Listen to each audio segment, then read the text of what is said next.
For lesson 3, now that we know about the scuttle crab, we're going to start looking at some things that might happen around the first scuttle crab of the game. To do this, we're going to get a friend. We're going to make a custom game on Summoner's Rift blind pick. We're going to go on Team 1, and we're going to invite them to Team 2. You're going to need a friend who might have a little more experience than you if you're somebody who's at a lower skill level, because we're going to want somebody who can clear from blue side up.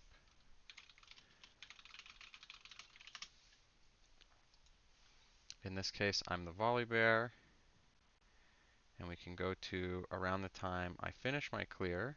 You can see that we've both cleared up. They started on the blue buff and cleared up, and I started on red and I've cleared up. Here I'm finishing Gromp and moving to the Scuttle Crab. Now, this is the first scenario that can happen. In some of your games, the enemy jungler is going to clear down, and they're going to end up at a different Scuttle Crab. Or maybe you cleared down and they cleared up, so you're going to end up at different Scuttle Crabs, and it's going to be uncontested. The other thing is they can clear the same direction as you, and they can either be too slow, as is the case here. They simply don't get to Scuttle Crab on time, and I get it uncontested.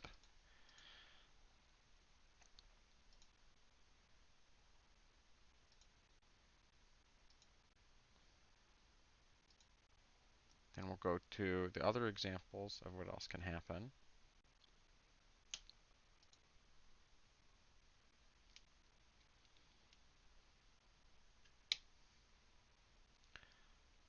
Alternatively, they can arrive roughly on time, but right here we're both looking to smite the Scuttle Crab and use that large true damage nuke to make it so that we get it. We're trying to steal it. We're contesting smite, and we're smite fighting.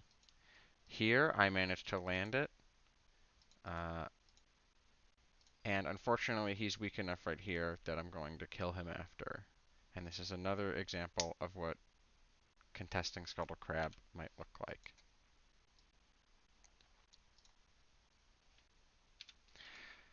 Generally on Volley Bear, you're going to be very strong at fighting at the Scuttle Crab. There's not really a lot of champions that have any chance fighting you, so I definitely recommend doing this exercise and really testing your limits. Here's an example of another thing that can happen. I have messed up my clear here and accidentally used both of my smites, so I won't even be able to contest with smite. And to get a chance at the Scuttle Crab, here I could either have, you know, walked away and gone to the other scuttle if I had information, maybe there was a ward from an ally or something. But here I decide this champion's pretty weak at early fighting, so I'll just fight them off the Scuttle Crab. If they really want to go for it and die for it, they might get it, but otherwise I'm probably going to be able to kill them. And they kind of stick around instead of running away right away, so I chase them down and kill them. Another thing to consider, if you've killed your opponent or forced them away from the Scuttle Crab, you're also going to get sort of an easier time moving to one of the two lanes to gank. But you should definitely try this exercise with a friend and play around the Scuttle Crab and practice skirmishing and contesting and smite fighting for the Scuttle Crab.